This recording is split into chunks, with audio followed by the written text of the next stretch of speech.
Good morning વિદ્યાર્થીઓ, કેમ છો? મજામાં છો ને? જો આપણે ધોરણ 3 આસપાસ વિષયમાં ભણવાનું છે, બરાબર? આસપાસ વિષયમાં આપણે 13, 14 અને 15 3 પાઠ ભણી ગયા, બરાબર? વિડીયો PDF બધી જ રીતે ભણી ગયા.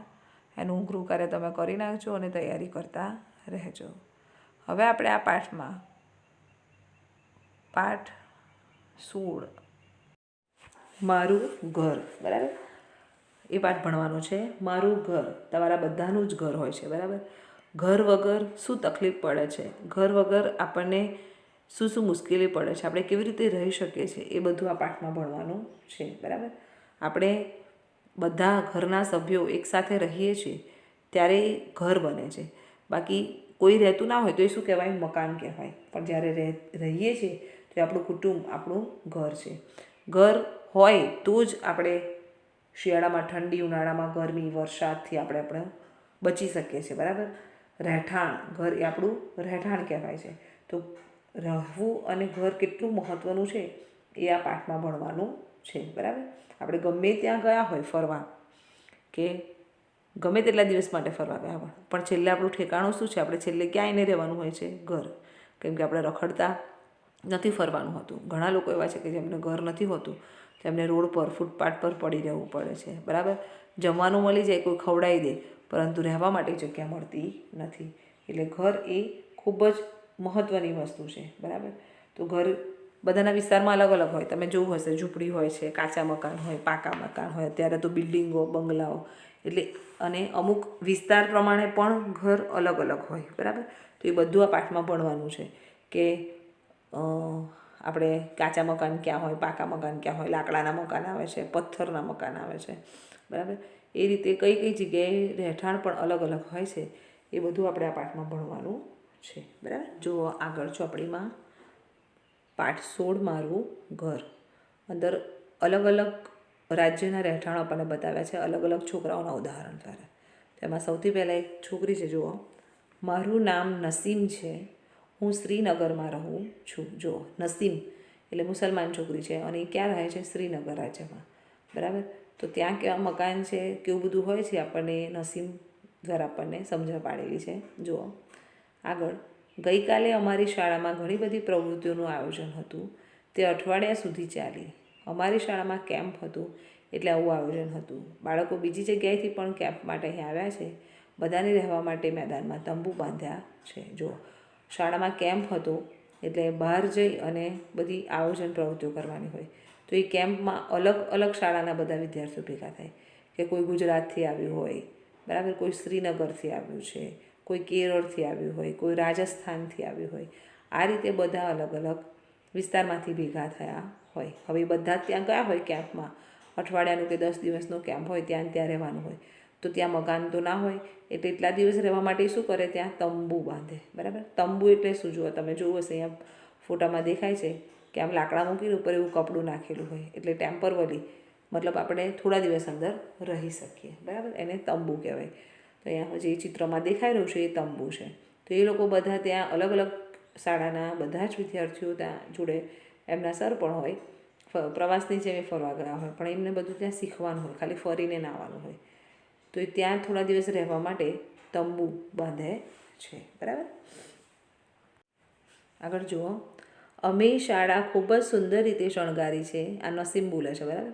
કેટલાક બાળકોએ કપડાના ટુકડામાંથી બારણાના તોરણ બનાવ્યા. હવે શ્રીનગરમાં જે નસીમ રહે છે એની શાળામાં બીજી બધા રાજ્યના સ્ટુડન્ટ, વિદ્યાર્થીઓ આવવાના છે, બરાબર? એની શાળામાં આયોજન રાખેલું છે, બરાબર? કેમ્પ ત્યાં રાખેલો છે, એટલે ત્યાં બીજી બધી શાળાના લોકો ત્યાં આવવાના છે, વિદ્યાર્થીઓ, એટલે અલગ અલગ રાજ્યના. એટલે એમણે એમની સ્કૂલ સજાવી છે. બીજા બધા આવતા હોય એટલે કેવું કહેવાય? મહેમાન જેવું કહેવાય. એટલે મહેમાનના સ્વાગત કરવા માટે બધું સુંદર રીતે વ્યવસ્થા કરેલી છે. બારણા પર તોરણ બનાવીને શણગાર્યા છે, બરાબર? શાળા પણ શણગારી છે. ઘણાએ બદામના ફોતરાનો ઉપયોગ કરી સુશોભન કર્યું. હવે તમે જુઓ હશે, રંગોળીને એમ પૂરે, એમાં બદામના છોલટાની બધાનો ઉપયોગ થાય, બરાબર? એ રીતે રંગોળી પૂરે છે. કેટલાકે સૂકા પાંદડા અને લાકડાના વહેરનો ઉપયોગ કરી રંગોળી બનાવી. જુઓ, સૂકા પાંદડા હોય, લાકડાનું વહેર એટલે લાકડાનું ભૂકું હોય છે, તે એ બધાનો ઉપયોગ કરીને રંગોળી બનાવે છે, બરાબર? ત્યાં એ જ દિવસથી આયોજન થવાનું એટલે પહેલે દિવસ તો બધું સજાવવું પડે એટલે એ સજાવે છે. આગળ જુઓ, અહીંયા છે સૂચનામાં મકાનોમાં વિવિધતા બતાવવા ઉદાહરણો જેવા કે આસામ, રાજસ્થાન, દિલ્હી અને પર્વતીય પ્રદેશો. એટલે બધા રાજ્યમાં અલગ અલગ મકાનો હોય છે એમ વાતાવરણ પ્રમાણે, વ્યવસ્થા પ્રમાણે. એ આ પાઠમાં આપણે ભણવાનું છે, બરાબર. એટલે પાછળથી જુઓ ખબર પડશે કે હવે પહેલો દિવસ હોય છે કેમ્પનો, એટલે બધા લોકો આવી જાય છે. એટલે ક્યાં ક્યાંના અલગ અલગ વિસ્તારના લોકોના ઘરે કેવા કેવા ઘરો હોય છે એમ એવું અહીંયા બતાવેલું છે. જુઓ, આજે કેમ્પનો પ્રથમ દિવસ છે, અમે બધા ખૂબ ખુશ છીએ. જુઓ, નસીમ બોલે છે કે આજે પહેલો જ દિવસ છે કેમ્પનો, બધા આવી ગયા છે અને અમે બધા બહુ જ ખુશ છીએ. સવારમાં અમે બધા ભેગા મળીને મેદાનમાં વર્તુળ બનાવી બેઠા હતા. હવે સ્કૂલની આગળ જે વર્તુળ છે એમાં બધા ભેગા થઈને બેસે છે અને પછી વાતો કરે છે. દરેકે પોતાનો પરિચય આપવાનો હતો. જો અલગ અલગ હોય એટલે હું અહીંથી આવું છું, મારું નામ આ છે, એવું બધું પરિચય. દાખલા તરીકે હું કહું કે હું શરીફા, હું ગુજરાત રાજ્યની છું, બાલાસિનોરમાં રહું છું ને અહીંયાથી આવી છું. આવી રીતે આપણે કોઈને આપણી ઓળખાણ આપીએ તો એનો મતલબ શું થયો? એ પરિચય આપ્યો કહેવાય. તો એ બધા જ ગોળ વર્તુળમાં બેસે છે અને એકબીજાનો પરિચય આપવાનો હોય છે. પોતે ક્યાંથી આવ્યા અને પોતાને શું ભાવે તેની વાત કરવાની હતી, બરાબર રીતે પરિચય આપવાનો હતો. બધા બાળકો તેમના કુટુંબના અને ઘરના ફોટો લાવ્યા હતા. દરેકે પોતાના ઘર વિશે વાત કરી, બરાબર. જો બધા છોકરાઓ ઘરનો અને લોકોનો, એમના કુટુંબના લોકોનો ફોટો લઈને આવ્યા હતા, કેમ કે 10-15 દિવસ બહાર રહેવાનું તો બધાને યાદ તો આવે જ નાના છોકરાઓને, એટલે જોડે લઈને આવે છે. દરેકે પોતાના ઘર વિશે વાત કરી. ભૂપેનના જૂથનો પહેલો જ વારો હતો. જો બધા જ પોતાના ઘરની વાતો કરે છે. એમાં ભૂપેનના જૂથનો પહેલો વારો હતો. એટલે ભૂપેન નામનો છોકરો છે એ જ્યાંથી આવ્યો છે, મતલબ એ ત્યાંથી એક જગ્યાએથી જે આવ્યો, એક જગ્યાએથી 5 થી 6 જણ આવે એટલે જૂથ કહેવાય આખું એમ. એકલા ના આવે, એક વિદ્યાર્થી ના આવે, 5 થી 6 જણ મળીને આવે એટલે એક જૂથ થયું. તો ભૂપેનના જૂથનો પહેલો વારો હતો. બધાને પોતાનો પરિચય આપવાનો હતો. એમાં ભૂપેન નામનો છોકરો છે એના જૂથનો પહેલો જ વારો હોય છે. જુઓ ચર્ચા. ભૂપેને પોતાનો પરિચય આપ્યો અને કહ્યું, ભૂપેન પરિચય આપે છે અને શું કહે છે? જુઓ, વાંસ કે લાકડાના ઘરમાં રહેનારને શું ધ્યાન રાખવું પડે? હવે આ જે ચિત્રમાં દેખાય છે એ ભૂપેન છે અને બાજુમાં જે ઘરનું ચિત્ર છે દેખાય છે વાંસ, એટલે કે વાંસ એવું લાકડું છે, ગોળ એવા લાકડાનું જ આખું ઘર બનેલું છે એવું અહીંયા આપણને કીધેલું છે. જો ભૂપેન કહે છે વાંસ કે લાકડાના ઘરમાં રહેનારને શું ધ્યાનમાં રાખવું પડે, બરાબર. કે એનું આખું ઘર, ત્યાં વરસાદ ખૂબ પડે છે એટલે વાંસના લાકડામાંથી આખું ઘર બનેલું હોય, તો એ ઘરમાં રહેવું હોય તો શું ધ્યાનમાં રાખવું પડે? તો આ જવાબ મોટો છે જે આપણે પીડીએફમાં લખવાનો હોય, આપણે અહીંયા સમજી લઈએ ખાલી કે વાંસ કે લાકડાના ઘરમાં રહેનારને નીચેની બાબતોનું ધ્યાન રાખવું પડે, જેવી કે વાંસ કે લાકડાના ઘરમાં માટીના ચૂલાથી રસોઈ ન કરવી જોઈએ. આવા ઘર વધુ વરસાદવાળા વિસ્તારમાં હોવાથી ઘરના નીચે ટેકા મજબૂત રાખવા જોઈએ. પછી ત્રીજું, ઘરમાં ખૂબ જ ભારે સામાન ન રાખવો જોઈએ. ચોથું, વધુ વરસાદ અને વાવાઝોડું હોય, તોફાન હોય તો ઘરને નુકસાન થઈ શકે છે. પાંચમું, ઘણીવાર વધુ વરસાદ હોય તો ઘરની નીચે પાણી ભરાય તો ઘરની નીચે પણ ઉતરી શકાય નહીં અને અનાજ પાણી ખૂટી પણ જાય એવું બને. આથી ઘરમાં પૂરતા અનાજ પાણીની વ્યવસ્થા રાખવી પડે. છઠ્ઠું, ઘરમાં આવવા અને બહાર જવા દાદર સીડી હોય છે, રાત્રે તે સીડીને લઈ લેવી પડે છે, નહીંતર ઉપદ્રવી પ્રાણી એટલે કે હિંસક પ્રાણી ઘરમાં આવવાનો ડર રહે છે. આ બાબતે પણ કાળજી રાખવાની હોય છે, બરાબર. વાંસ કે લાકડાનું ઘર હોય તો માટી ચૂલા જો સળગાવતા હોય તો એમાં ધ્યાન રાખવું પડે, નહીં તો જો આગ સળગી જાય તો આખું ઘર પણ બળી જાય, બરાબર. ત્યાર પછી વરસાદ વધુ હોય તો એવા ઘરમાં નીચે ટેકા મજબૂત રાખવા જોઈએ, નહીં તો બહુ પલળે લાકડું તો કોવાય તો પણ ઘર પડી જવાની શક્યતા હોય એમ. પછી ભારે સામાન હોય તો લાકડા એ સામાન ઝીલી ના શકે તો પણ એવી શક્યતા હોય કે ઘર પડી જાય, બરાબર, નુકસાન થાય. વાવાઝોડું હોય તો એ લાકડાનું છત હોય એ નીચે પડી પણ જાય, વધારે વાવાઝોડું હોય તો આ બધું જ ધ્યાન રાખવું પડે છે, બરાબર. નીચેથી પાણી ભરાય તો પણ ઘરની નીચે પણ ઉતરી શકાય નહીં. એટલે એવું જો વરસાદ બહુ હોય તો ઘરમાં અનાજ પાણી એટલે ખાવાનું કમ્પ્લીટ બધું સામાન રાખવું જોઈએ, કેમ કે પછી લેવા જવાનું પણ ના થાય એમ.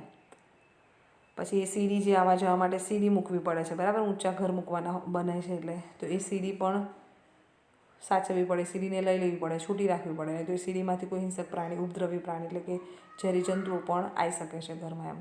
તો આ બધું જ વાંસ કે લાકડાના ઘરમાં રહેવું હોય તો એ બધું ધ્યાનમાં રાખવું પડે છે, બરાબર. જો આગળ એ વાંસનું ઘર હોય છે અને ભૂપેન શું બોલે? જુઓ, હું આસામના મોલના ગામથી આવ્યો છું. જો હવે ભૂપેન ક્યાંનું રહેવાસું છે? અસમ. અસમ, બરાબર. તમે સાંભળ્યું હશે કે ત્યાં ચા બહુ લાગે છે, ચા બહુ પકવે છે. અસમ રાજ્યથી આવ્યો છે અને એ અસમ રાજ્યમાં, જેમ ગુજરાત રાજ્ય હોય એમ અસમ રાજ્ય, પરંતુ એમાં બાલાસિનોર ગામ છે. એવી રીતે એ અસમ રાજ્યના મોલન ગામનું નામ શું છે? મોલન ગામમાંથી આવે છે. અમારે ત્યાં ખૂબ જ વરસાદ હોય છે, તેથી અમારા ઘર મેદાનમાં 10 થી 12 ફૂટ ઊંચા બાંધવામાં આવે છે. તે મજબૂત વાંસના થાંભલા પર બનાવવામાં આવે છે. અમારા ઘરના અંદરના ભાગ પણ લાકડાના બનેલા હોય છે. ઘરમાં આવવા માટે લાકડાના દાદર બનાવેલા હોય છે. રાત્રે દાદર લઈ લેવામાં આવે છે. જુઓ, બરાબર. આ કોણ બોલે છે? ભૂપેન. ભૂપેન કઈનો છે? અસમ રાજ્યનો. અને કયું ગામ? તો મોલન ગામનું છે, બરાબર. એ શું કહે છે કે અમારે ત્યાં ખૂબ જ વરસાદ પડે છે. આસામમાં બહુ જ વરસાદ પડે છે. તમને ખબર હશે કે આખા ભારતમાં સૌથી વધારે વરસાદ પડે રાજ્ય જ કયું છે? અસમ, બરાબર. મેઘાલયનું નજીક એ બધા. તો એવું કહે છે કે અમારે ત્યાં બહુ જ વરસાદ પડે છે, તેથી અમારા ઘર મેદાનમાં 10 થી 12 ફૂટ ઊંચા બાંધવામાં આવે છે. જો અહીંયા તમને ચિત્રમાં તમારી જોડે હશે તો દેખાતું હશે કે સીડી મૂકીને સેજ ઊંચા ઘર બનાવવામાં આવે બધાના. તો કેમ? કારણ કે ચોમાસામાં બહુ વરસાદ પડે તો પાણી ઘરની અંદર ભરાય ના જાય, એટલે ઊંચા મકાનો બનાવવામાં આવે છે, બરાબર. તે મજબૂત વાંસના થાંભલા પર બનાવવામાં આવે છે. શેના બનાવવામાં આવે છે? મકાન લાકડાના. એમાં વાંસ નામ એક લાકડું છે, એટલે વાંસના થાંભલા પર બનાવવામાં આવે છે. અમારા ઘરના અંદરના ભાગ પણ લાકડાના બનેલા હોય છે. હવે આ સ્પેશિયલ આપણું લાકડાનું જ ઘર છે, એટલે અંદર પણ બીજા બધા ભાગ પણ લાકડાનો ઉપયોગ કરીને બનાવેલા છે, બરાબર. જો એવું કહે છે કે અમારે બહારથી લાકડાનું હોય, અંદરથી પણ લાકડાના હોય. બહુ વરસાદ પડે છે એટલે લાકડાના ઘર બનાવવા પડે. અને આ જે બહાર સીડી દેખાય છે, એ સીડી એ લોકો રાત્રે શું કરે?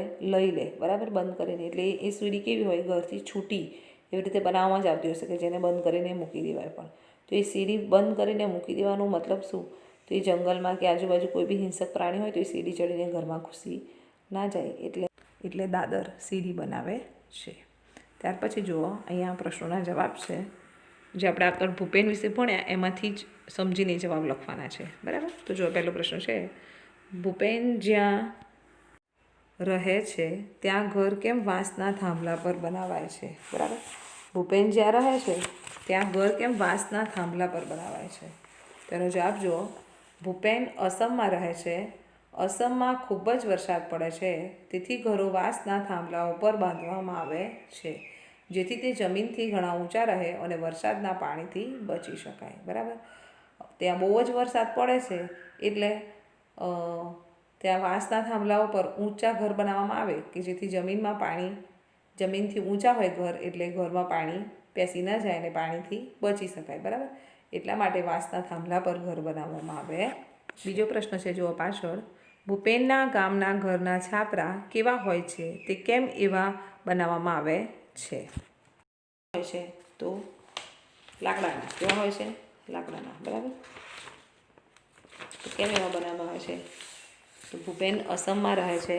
અસમમાં ખૂબ જ વરસાદ પડે છે, તેથી અહીંના ઘરોના છાપરા ઢાળવાળા રાખવામાં આવે છે, જેથી ઘર ઉપર વરસાદનું પાણી ભેગું ન થાય અને પાણી વહી જાય. જુઓ, ભૂપેનના ગામના ઘરના છાપરા લાકડાના તો હોય, પણ કેવા હોય છે? તો એ સીધા સીધા હોતા નથી, બરાબર. બંને બાજુ ઢાળ રાખવામાં આવે છે. તો એ ઢાળ કેમ રાખવામાં આવે છે? તે કેમ એવા બનાવવામાં આવે છે? તો ત્યાં ખૂબ જ વરસાદ પડે છે, તો જો સીધું હોય, અંદર પાણી ભરાઈ રહે છાપરામાં, તો પછી એ પાણી ઘરમાં ઉતરે, બરાબર, એટલે ઘરને નુકસાન થાય. એટલે જો ઢાળવાળા બનાવવામાં આવે છાપરા, તો બંને બાજુથી પાણી કેવું નીચે પડી જાય, બરાબર, ઢાળ પરથી.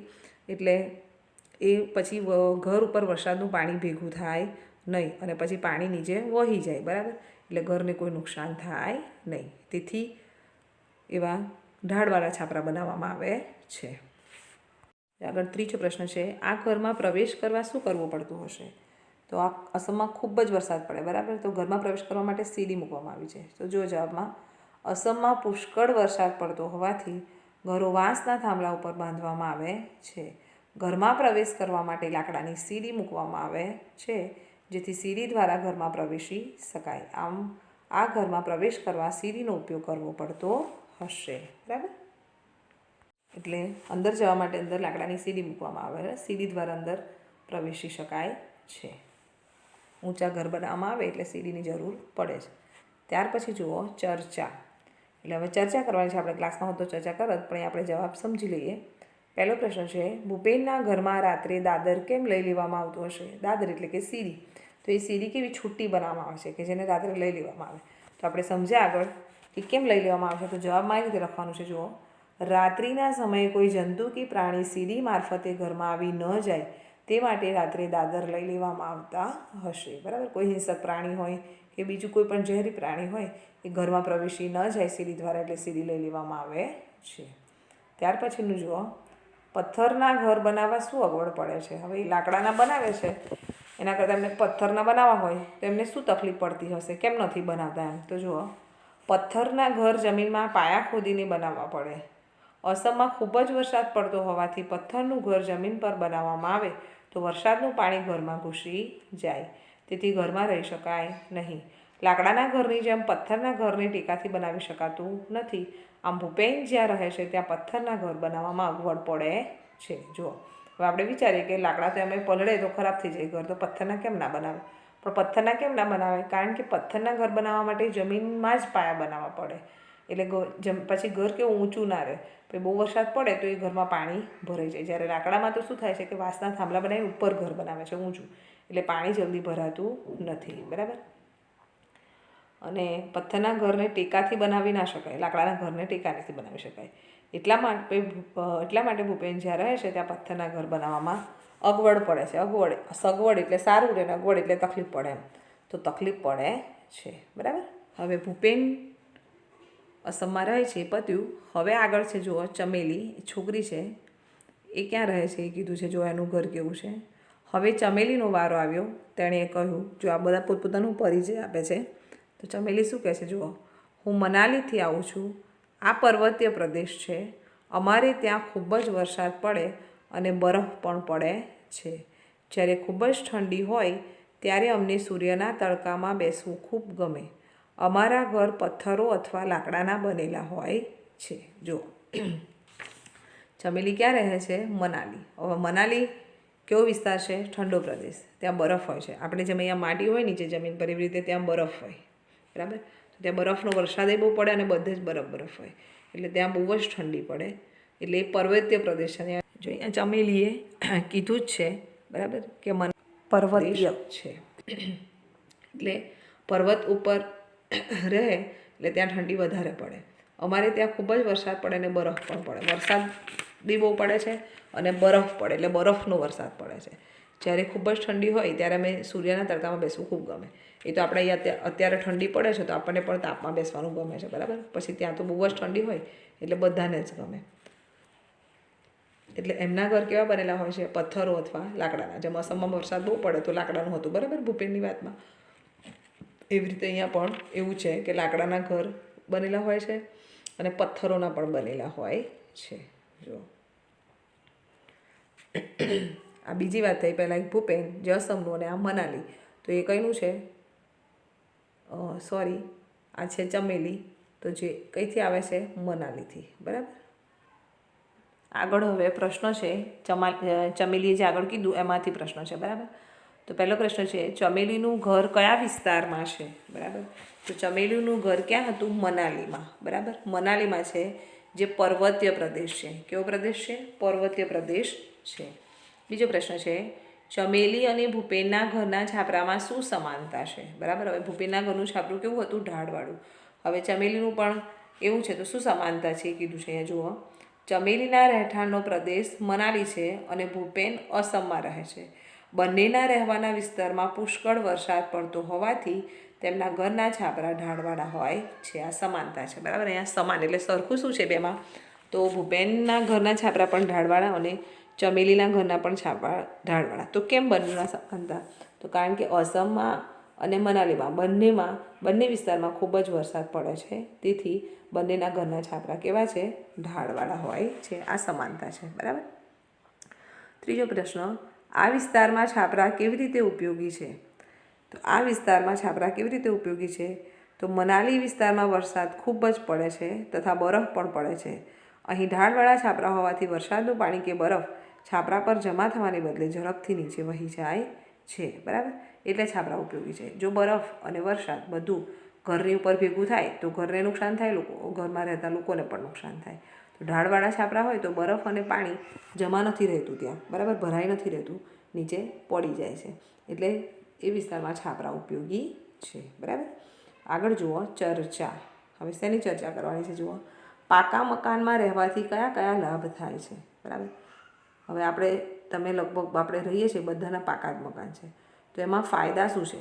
તો જુઓ, પહેલું, પાકું મકાન આપણને ઠંડી, ગરમી અને વરસાદથી રક્ષણ આપે છે. બીજું, પાકા મકાનમાં આપણને ચોરી, લૂંટફાટની બીક રહેતી નથી, બરાબર.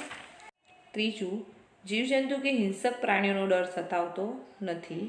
ચોથું, પાકા મકાનમાં આપણે અને આપણું કુટુંબ સુખ શાંતિથી રહી શકીએ છીએ. પાંચમું, વાવાઝોડા કે તોફાનથી પણ આપણને કશું નુકસાન થતું નથી. છઠ્ઠું, પાકા મકાનમાં રહેવાથી આપણા જાનમાલનું રક્ષણ થાય છે. જુઓ, પાકા મકાનમાં રહેવાથી આપણને આટલું બધું ફાયદો છે. આપણે બધા રહીએ છીએ, બરાબર. જેને મકાન નથી હોતું એને ખબર પડી જાય કે મકાનની વેલ્યુ શું છે, બરાબર. શિયાળા ઉનાળામાં ઠંડી ગરમીથી બચાવે, વરસાદથી રક્ષણ કરે. જો આપણે મકાનમાં ના રહીએ તો આપણે પલળી જઈએ, બીમાર થઈએ. મકાન આપણને ચોરી લૂંટફાટથી આપણો સામાન, ઘર વખરી, આપણી વસ્તુઓ બધું મકાનમાં સારી રીતે રહી શકે, બરાબર. ચોરી લૂંટફાટથી બચાવે. હિંસક પ્રાણીઓ જે રસ્તા પર ફરતા હોય એ આપણે ઘરમાં રહેવાથી આપણે એનાથી બચી શકીએ. પાકા મકાનમાં આપણને આપણું કુટુંબ સુખ શાંતિથી રહી શકે. વાવાઝોડા કે તોફાન, બરાબર, વાવાઝોડા આવતું હોય, તોફાન થતું હોય ને આપણે રોડ પર હોય તો શું થાય? તો એ ઘરમાં રહેવાથી આપણે એનાથી બચી શકીએ છીએ, બરાબર. પાકા મકાનમાં રહેવાથી આપણા જાનમાલનું રક્ષણ થાય છે. આ બધો જ ફાયદો આપણને થાય છે, બરાબર. આગળ જુઓ, મિતાલી અને અનુજે કહ્યું. હવે પહેલાં ભૂપેન, પછી ચમેલી, હવે આવે છે મિતાલી અને અનુજ. એ શું કહે છે? જુઓ, મિતાલી અને અનુજ રાજકોટથી આવ્યા છે. તેઓએ દરેકને રાજકોટના ચિત્રો બતાવ્યા. એક ચિત્રમાં ઊંચી બિલ્ડિંગો જોઈ. ભૂપેને કહ્યું, ઓહ, કેટલા ઊંચા મકાન! તમે લોકો કેવી રીતે ચડો છો? જુઓ, અહીંયા એવું કહે છે, મિતાલી અને અનુજ એમને ફોટા બતાવે છે. કઈથી આવે છે મિતાલી અને અનુજ? તો રાજકોટથી આવે છે, બરાબર. તો એમને ફોટા બતાવે છે તો બધા ચોંકી જાય છે. એમાં ભૂપેન આ જે ફોટામાં આપણને દેખાય છે બિલ્ડિંગો, બરાબર, અત્યારે તમે પણ જોઈ છે, જેને ફ્લેટો પણ આપણે કહીએ છીએ. તો ભૂપેનને નવાઈ લાગે છે. એમ કહે છે કે આટલી ઊંચી બિલ્ડિંગો જોઈને ભૂપેન શું કહે છે? ઓહો, આટલા ઊંચા ઊંચા મકાન છે અહીંયા, એમ તો ઉપર જવાનું કેવી રીતે? આપણે ઉપર ચઢવાનું કેવી રીતે? એવું ભૂપેન પૂછે છે. જો ચિત્રમાં ધ્યાનથી, અત્યારના જમાનામાં આવા જ ફ્લેટ અને બિલ્ડિંગો વધારે શોધાય છે, બરાબર. તો આપણે પણ વિચારી શકીએ, તમને પણ ખ્યાલ હશે કે ત્યાં શું મૂકવામાં આવે છે? લિફ્ટ, બરાબર. લિફ્ટમાં ચડીને આપણે અંદર બધા જતા હોય છે, અવર જવર કરતા હોય છે. જો આગળ પ્રશ્ન છે નીચે કે આ મકાનો જુઓ અને શોધો કે તમારા વિસ્તારમાં આવા મકાનો જોવા મળે છે, મકાનો છે, બરાબર. આનો કોઈ જવાબ નથી લખવાનો, પરંતુ તમારે ખાલી અનુમાન કરવાનું છે અને વિચારવાનું છે કે તમારા આજુબાજુના વિસ્તારમાં આવા મકાનો છે, એટલે ઊંચી ઊંચી બિલ્ડિંગો, બરાબર, બંગલાઓ બધું છે, તમે જોવું છે, બસ એ ખાલી અનુમાન કરવાનું છે. આગળ જુઓ, બહુમાળી મકાનોમાં ઉપર જવા માટે શું વ્યવસ્થા હશે? બરાબર. આ બીજો પ્રશ્ન છે કે ઊંચા ઊંચા જે ફોટામાં બતાવેલા છે બિલ્ડિંગો, એવા ઊંચા ઊંચા ફ્લેટોના મકાનો હોય છે, તો ઉપર જવા માટે શું વ્યવસ્થા હોય છે? તો અહીંયા તમે એક લીટી છે તો લખી શકો કે બહુમાળી મકાનોમાં ઉપર જવા માટે લિફ્ટની વ્યવસ્થા હોય છે, પરંતુ એને વધારે લાંબુ આ રીતે સમજીને લખવાનું છે. જવાબમાં જુઓ, બહુમાળી મકાનોમાં ઉપરના માળે જવા માટે લિફ્ટ હોય છે. તેના દ્વારા લોકો તેમના ઘરમાં જાય છે. આ ઉપરાંત અહીં સીડીની પણ વ્યવસ્થા કરવામાં આવેલી હોય છે, જેથી જ્યારે લિફ્ટ બંધ હોય ત્યારે સીડી દ્વારા ઉપર ઘરમાં જઈ શકાય છે. જુઓ, સીડીઓ તો હોય છે જ, તો લિફ્ટ બંધ થાય તો સીડી કામમાં લાગે, પરંતુ એટલું બધું ઊંચે સીડી ચડીને થાકી જવાય એના માટે લિફ્ટ પણ રાખેલી હોય છે. લિફ્ટમાં ડાયરેક્ટ પહોંચી જ જવાય, બરાબર, પરંતુ લિફ્ટ બંધ હોય તો પછી એ સીડી જ કામ લાગે છે. એટલે બંનેની વ્યવસ્થા કરવામાં આવેલી હોય છે. આગળ જોવા, ચોરસમાં નવી દિલ્હી એ ભારતનો પાટનગર છે, બરાબર. નવી દિલ્હી આપણો દેશ છે, આપણું રાજ્ય છે ગુજરાત, એનું પાટનગર કયું છે? ગાંધીનગર. એવી રીતે આપણા આખા દેશનું, આપણો આખો દેશ શું છે? ભારત, એનું પાટનગર કયું છે? તો દિલ્હી, બરાબર. દિલ્હી, નવી દિલ્હી. નગરો અને ગામડાઓમાંથી લોકો દિલ્હી જેવા મોટા શહેરમાં કામની શોધમાં આવે છે, બરાબર. ગામડાઓમાં કે નાના શહેરોમાં બહુ કામ હોતા નથી, નોકરી ધંધા હોતા નથી, એટલે કમાવા માટે બધા ગામડાઓના લોકો, નગરોના લોકો ક્યાં જાય છે? દિલ્હી જેવા મોટા શહેરોમાં જાય છે. આ લોકો શહેરોમાં સ્થાયી થાય છે. હવે એમનો ધંધો સારો ચાલતો હોય, એમને આવડી ગયું હોય કામ કરવાનું, અને ત્યાં ફાઈ ગયું હોય તો પછી ત્યાં રહેવા માંડે છે. સ્થાયી થવું એટલે પોતાનું ગામ છોડીને બીજે વસવાટ કરીને ત્યાં રહેવા માંડે, એટલે એ સ્થાયી કહેવાય. અહીંયા ઘણા લોકો ખૂબ જ ઓછી જગ્યામાં રહે છે.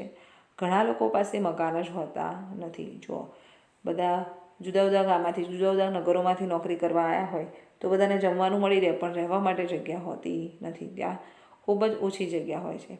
એટલે ઘણા લોકોને ફૂટપાથ કે મકાન વગર કે ભાડું ખર્ચીને કે પછી હોટલમાં આવી રીતે રહેતા હોય છે.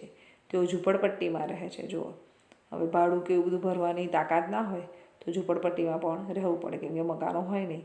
કેટલાકની પાસે ઘર પણ નથી હોતું.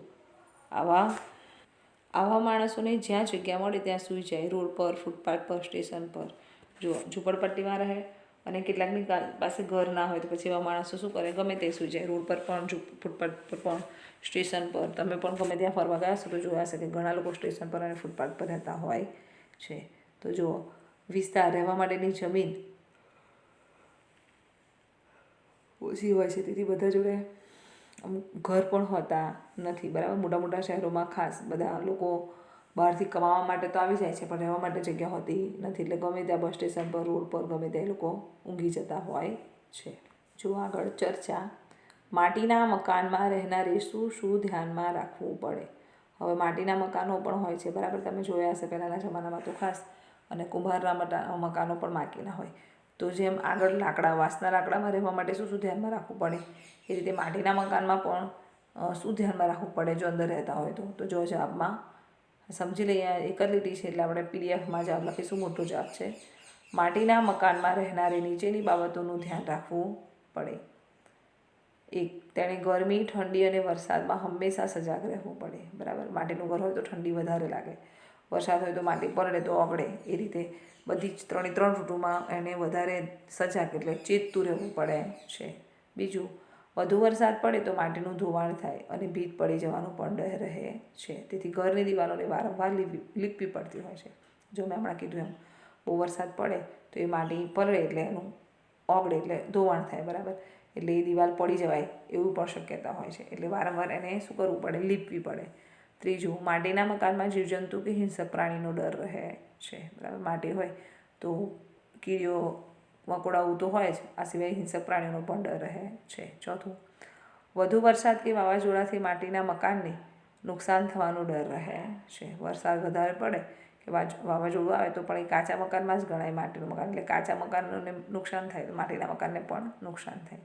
5મું, ચોરી કે લૂંટફાટ પણ સરળતાથી થઈ શકે છે, તેથી જાગૃત રહેવું પડે છે. બરાબર, માટીના મકાનમાં ચોરી, લૂંટફાટ પણ સરળતાથી થઈ રહે છે, એટલે વધારે ધ્યાન રાખીને, વધારે સજાગથી, જાગૃત થઈને માટીના મકાનમાં રહેવું પડે છે. બરાબર, આ બધી બાબતોનું ધ્યાન રાખવું પડે છે. આગળ જુઓ, કાશીરામે બધાને કહ્યું. હવે કાશીરામની વાત છે. બરાબર, પહેલાં તો નસીમ રહે છે ત્યાં જ બધા આવ્યા છે. ત્યાર પછી આપણે સૌથી પહેલાં ભૂપેન હતું, ત્યાર પછી ચમેલી, બરાબર, અને ત્યાર પછી બહુમાળી મકાનોની વાત થઈ. હવે આવે છે કાશીરામ. તો જુઓ, કાશીરામે બધાને કહ્યું કે હું રાજસ્થાનથી આવું છું. આ ચિત્રમાં દેખાય છે કાશીરામજી. એ ક્યાંથી આવે છે? રાજસ્થાનથી. તો અમારા વિસ્તારમાં ખૂબ જ ઓછો વરસાદ પડે છે, અહીં ખૂબ જ ગરમી હોય છે. જો આગળ જે ભૂપેન અને ચમેલી આવી ગયા ત્યાં વરસાદ વધુ પડતો હતો, હવે રાજસ્થાનમાં વરસાદ ઓછો પડે છે અને ગરમી વધારે લાગે છે, એવું કહે છે કાશીરામ. અમે માટીના મકાનમાં રહીએ છીએ. ઘરની દિવાલો ખૂબ જ જાડી હોય છે.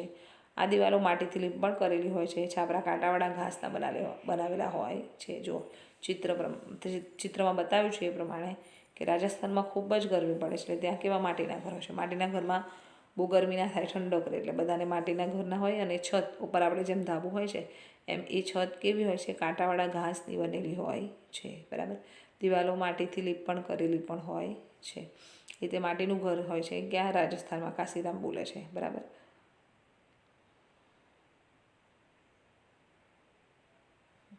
બરાબર, એટલે આ બધા અલગ અલગ વિસ્તારમાંથી આવતા લોકોને ત્યાં અલગ અલગ. ભૂપેનના ત્યાં લાકડાની વાત હતી. બરાબર, ચમેલીને પણ ત્યાં ઠંડી વધારે પડે છે એટલે લાકડાના ઘરની વાત હતી. હવે અહીંયા વચ્ચે આપણે બહુમાળી મકાન ફ્લેટની વાત કરી, અને આ રાજસ્થાનનું કાશીરામ છે ત્યાં કેવું બહુ જ ગરમી પડવાથી ત્યાં પણ માટીના ઘર જોવા મળે છે, બરાબર, જેમ અહીંયા આપણને ચિત્રમાં બતાવ્યા છે એ રીતે, બરાબર. આગળ જુઓ, તેવી જ રીતે બધા જૂથોએ પોતાના ઘર મકાનો વિશે કહ્યું, બરાબર. આ રીતે બધા પોતાનો પરિચય આપે છે, મકાનો વિશે, ઘર વિશે, નામ બધું. પરિચય પછી સાંસ્કૃતિક કાર્યક્રમ ચાલુ થયો. બધી પ્રવૃત્તિઓ પછી બધા બેઠા હતા, એ બધું પતી ગયું. પછી સાંજ વખતે જે કાર્યક્રમ માટે ભેગા થયા છે એટલે સાંસ્કૃતિક કાર્યક્રમ, એટલે અંદર બાળગીત ગવાય, અભિનય ગીત ગવાય, સ્પીચ અપાય, બરાબર, વક્તવ્ય, એ રીતે સાંસ્કૃતિક કાર્યક્રમ ચાલુ થાય છે. બાળકોએ જુદા જુદા નૃત્યો રજૂ કર્યા, તેઓએ પોતાની ભાષામાં લોકગીતો રજૂ કર્યા. બાળકો જેમ તૈયારી કરીને આવ્યા એમ બધાએ નૃત્યો એટલે કે ડાન્સ કર્યા, બરાબર, લોકગીતો પર. કોઈ પિક્ચરના સોંગ નહોતા અંદર, બરાબર, સમજવા જેવા ગીત ને બધું હતું. તેઓ પોતાના ભાષામાં લોકગીતો રજૂ કર્યા. દરેકને બદામ અને ઇલાયચી સાથે કાશ્મીરનું પીણું કાહવા અપાયું. અમે ખૂબ જ મજા માણી. જુઓ, હવે કાર્યક્રમ પતે છે, વચ્ચે એ લોકોને પીણું આપવામાં, જેમ આપણે ચા દૂધ પીએ છીએ એમ કાશ્મીરનું પ્રખ્યાત પીણું છે જેનું નામ છે કાહવા. શું નામ છે? કાહવા. તો એ શેનું બનેલું છે? બદામ અને ઇલાયચી સાથે કાશ્મીરનું પીણું કાહવા અપાયું. એ પ્રશ્નમાં પૂછાય છે, ખાલી જગ્યામાં પણ પૂછાય છે. કાશ્મીરનું પ્રખ્યાત પીણાનું નામ તો કાહવા, બરાબર. શેની સાથે અપાયું? તો બદામ અને ઇલાયચી સાથે. યાદ રાખવાનું છે. બધાએ પીણું પીધું, બધાને ખૂબ ગમ્યું અને બધાએ મજા માણી. જો આગળ, સાંજે અમે દાલ સરોવર ગયા. અમે નાવડીમાં બનાવેલું ઘર જોયું. અમે શિકારમાં બેઠા અને તેને પાણીમાં ચલાવવા કેટલાક બાળકોએ હલેસા માર્યા. જુઓ, એ લોકો જ્યાં હોય છે, બરાબર, ક્યાં આપણે વાત કરી હતી? નસીમે શ્રીનગરમાં, બરાબર. તો ત્યાં એક ક્યાં જાય છે સાંજે? દાલ સરોવર. દાલ સરોવરમાં જાય છે ત્યાં એ લોકો અમે નાવડીમાં બનાવેલું ઘર જોયું. હવે નાવડી એટલે કે હોડી, બરાબર, હોડીમાં બનાવેલું ઘર. હોડીમાં તમે બેઠા હશો પણ ઘર ના હોય. પણ આ જુઓ ફોટામાં તમને દેખાય છે, આ ઘર હોય જેમાં બધી સુવિધા હોય, રસોડું, ટોયલેટ, બાથરૂમ, રૂમ, બરાબર. એ કેવું ફરતું ઘર કે અંદર ફરી શકે પાણીમાં, એવું નાવડીમાં બનાવેલું ઘર એમણે જોયું. અમે શિકારામાં બેઠા અને તેને પાણીમાં ચલાવવા કેટલાક બાળકોએ હલેસા માર્યા. એટલે કે શિકારા, શિકારા એટલે એવું એક વાહન છે જેમાં એ બેઠા. હલેસા એટલે તમે હોડીમાં હોય તો જે હોડી ચાલક હોય છે, બરાબર, નાવિક જે હોડી ચલાવનાર છે, એ પેલા ચમચા જેવું હોય મોટું, એના આમ પાણીને ધક્કા મારે એટલે હોડી આગળ જાય. એવી રીતે આ હલેસા મારે છે અને આગળ આગળ જાય છે. આ છે દાલ સરોવર, બરાબર. શું છે? દાલ સરોવર. એટલે એ લોકો રાત્રે કાર્યક્રમ પત્યા પછી સાંસ્કૃતિક પ્રોગ્રામ હોય છે એ બધું પતે છે, એમાં કાહવા પીણું પીવે છે, ત્યાર પછી લોકો દાલ સરોવર જાય છે જ્યાં નાવડીમાં બનાવેલું ઘર જોવે છે, બરાબર. આ એક આપણને આ પાઠમાં ઘર, અલગ અલગ પ્રકારના ઘર વિશે બતાવ્યું છે. એમાં એક આ પાણીમાં ચાલતું ઘર વિશે આપણને અહીંયા સમજાવેલું છે, બરાબર. નાવડીમાં બનાવેલું ઘર એટલે હાઉસ બોટ પણ કહેવાય, બરાબર. હાઉસ એટલે ઘર, બોટ એટલે હોડી, બરાબર. હાઉસ બોટ પણ કહેવાય છે. તો જો આગળ પ્રશ્નો છે, હાઉસ બોટ બીજા મકાનોથી કેવી રીતે અલગ છે? હવે આપણે જે રહીએ છીએ, બીજા બી મકાનો છે, એ ભાઈ એ પાણીમાં ચાલતા નથી, બરાબર. અને આ હાઉસ બોટ જે છે એટલે ઘર જેવી હોડી, મતલબ હોડીમાં બધું ઘરની વ્યવસ્થા હોય તેવું, એટલે હાઉસ બોટ. તો એ પાણીમાં ચાલી શકે છે, બરાબર. આ એ રીતે અલગ પડે છે. એનો જવાબ આપણે લખવો હોય તો આ રીતે લખાય કે હાઉસ બોટ પાણીમાં તરતી રહે છે, જ્યારે બીજા મકાનો જમીન પર બાંધેલા હોવાથી એક જગ્યાએ સ્થિર હોય છે. આ રીતે હાઉસ બોટ બીજા મકાનોથી અલગ પડે છે, બરાબર. બીજા બધા મકાનો કોઈ પાણીમાં તરતા નથી, જ્યારે હાઉસબોટ એ પાણીમાં તરે છે, બરાબર. મકાનો બીજા બાંધેલા હોય એટલે એક જ જગ્યાએ સ્થિર રહે, જ્યારે હાઉસબોટ એ બાંધેલી નથી હોતી, એ અંદર આખા પાણીમાં ફરતી રહે છે, એટલે એ રીતે અલગ પડે છે, બરાબર. બીજો પ્રશ્ન જુઓ, શું તમને એવા ઘરમાં રહેવું ગમે? કેમ? બરાબર. આ પ્રશ્ન તમારે જાતે લખવાનો છે કે હાઉસબોટ જે ફરતું રહે છે એવા ઘરમાં રહેવાનું ગમે? જો ગમતું હોય તો હા, પણ ગમવાનું કારણ કેમ ગમે? દાખલા તરીકે જો તમારી હા હોય તો હાઉસબોટમાં સવારી કરવાની ખૂબ જ મજા આવે, બરાબર. તરતું રહેવાય, બધું જોતું રહેવાય, સરોવરમાં ફરવાનું, માછલીઓ જોવાની, આ બધું મજા આવે એટલે ગમે. એવી રીતે તમે બીજું કોઈ પણ કારણ હોય તો તમારી જાતે પણ લખી શકો છો. જો ના ગમતું હોય તો ના, નથી ગમતું એવું પણ લખી શકો છો, પણ ના ગમવાનું કારણ પણ લખવાનું હોય છે, બરાબર. જુઓ, આ જોડકા છે ચિત્ર જુઓ અને જોડો, એટલે આપણા પાઠમાં આવ્યું એ રીતે, બરાબર. આ કયા કયા આ બાજુ જે છે એ બધા જ ઘર છે, ઘરના રહેઠાણ છે, બધા અલગ અલગ પ્રકારના ઘર. તો એ ઘરના નામ શું છે, બરાબર. અને આમાંથી તમે જે ઘર જોયા છે એ તમારે આ બાજુ દોરવાના છે. તો હું પહેલાં આ બાજુ તમને જોડીને બતાવું છું, પણ આ બાજુ તમે જે જોયેલા હોય એ જ આ ચોરસોમાં દોરવાના છે, બરાબર. હવે જુઓ, પહેલું જે છે કેવું અલગ પ્રકારનું ઘર રાખે છે, જે આપણી ચોપડીમાં આવું નથી, પણ એ કેવું ઘર છે જુઓ, બરફનું ઘર છે. કેવું ઘર છે? બરફનું. જેને શું કહેવાય? ઇગ્લું. શું કહેવાશે? ઇગ્લું. બરફ જેવા વિસ્તારો હશે ત્યાં એ ઘર હશે, જેને બરફનું ઘર, અને એનું નામ શું કહેવાય? ઇગ્લું. ત્યાર પછી બીજું જે ઘર છે એ તો બધાને પાઠમાં આવ્યું એટલે ખબર હશે, એ શું છે? હાઉસબોટ, બરાબર. ઘર જેવી હોડી, અહીંયા લખેલું છે ઘર જેવી હોડી, એટલે ત્યાં જોડવાનું છે. ત્યાર પછી છે શહેરોમાં, પાઠમાં આવ્યું એ રીતે, બરાબર. શહેરોમાં ઊંચા ઊંચા બહુમાળી મકાનો, જેને ફ્લેટ કહેવાય, બિલ્ડિંગો કહેવાય, બરાબર. અને સ્પષ્ટ ભાષામાં બહુમાળી મકાન, એટલે બહુમાળી મકાન જોડે આપણે જોડવાનું છે. ત્યાર પછી છે, શરૂઆતમાં જ આવ્યું કે બધા જ અલગ અલગ શાળાના લોકો ત્યાં આવ્યા છે, એટલે રહેઠાણ નથી, તો શું બાંધીને રહે છે? તો તંબુ. શું બાંધીને રહે છે? તંબુ. તો ત્રીજા નંબરમાં જે છે લખેલું તંબુ, ત્યાં આપણે તેને જોડવાનું છે. ત્યાર પછી છે જુઓ પાંચમું, જે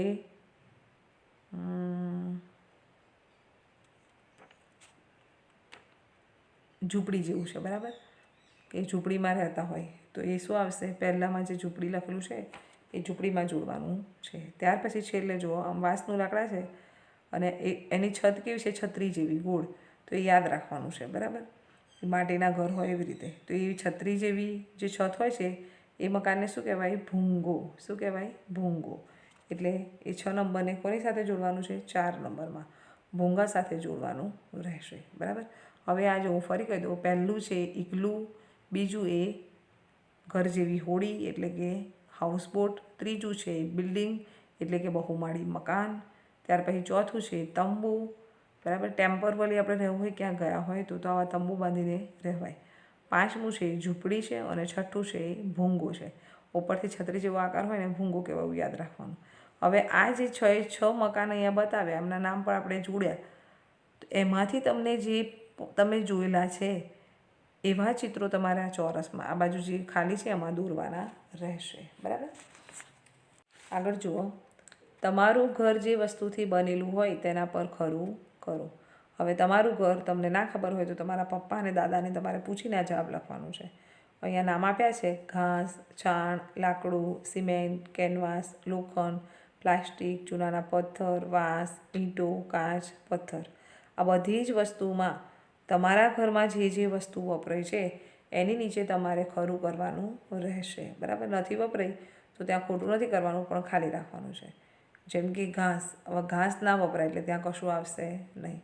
ત્યાર પછી સિમેન્ટ છે, જો અહીંયા ચોથા નંબરમાં, તો સિમેન્ટ બધાના જ ઘરમાં વપરાયું હોય. ત્રીજા નંબરમાં લાકડું, લાકડું પણ લગભગ બધાના જ ઘરમાં વપરાયું હોય, તો ત્યાં તમારે ખરું કરવાનું. એ રીતે આ બધું ચોરસ તમારે જાતે પૂરવાના છે. તમારા પપ્પા કે દાદાને, વડીલને, કોઈ બી વડીલને પૂછીને કે આ બધામાં તમારા ઘરમાં જે જે વસ્તુ વપરાય છે ઘર બનાવવામાં, ત્યાં ખરું કરવાનું, અને જે વસ્તુ નથી વપરાય એ ખાનું ખાલી રાખવાનું છે, બરાબર. આગળ જુઓ, હવે તમારા પડોશમાં ઘરો જુઓ, તે શાના બનેલા છે યાદી બનાવો. હવે આ તમારા પડોશીની વાત છે, બરાબર. પડોશીને તમારે કોઈ બી કાકા હોય, કાકી હોય, કોઈ બી તમે જાણતા હોય એ પડોશીને પૂછવાનું કે તમારા ઘરમાં બનાવવામાં કઈ કઈ વસ્તુ વપરાય છે. જેમ કે પથ્થર, સિમેન્ટ, લોખંડ, લાકડું, કાચ, પથ્થર, ચૂનો, આ બધું જ વપરાયું હોય, બરાબર. તો એ તમારે પૂછી દેવાનું, ને અહીંયા એ બધા નામ લખી દેવાના રહેશે, બરાબર. આગળ જુઓ, ઘર બનાવવા વપરાતી વસ્તુઓના નમૂનાનો સંગ્રહ કરો, બરાબર. હવે આ તો પ્રવૃત્તિ છે જે આપણે ક્લાસમાં હોત તો કરત, ઓકે, એટલે કરવાની જરૂર છે નહીં. આગળ જુઓ, ચાલો ઈંટ બનાવીએ, એટલે આ પણ પ્રવૃત્તિ છે ઈંટ બનાવવાની. ઈંટ કેવી રીતે બનાય છે જુઓ.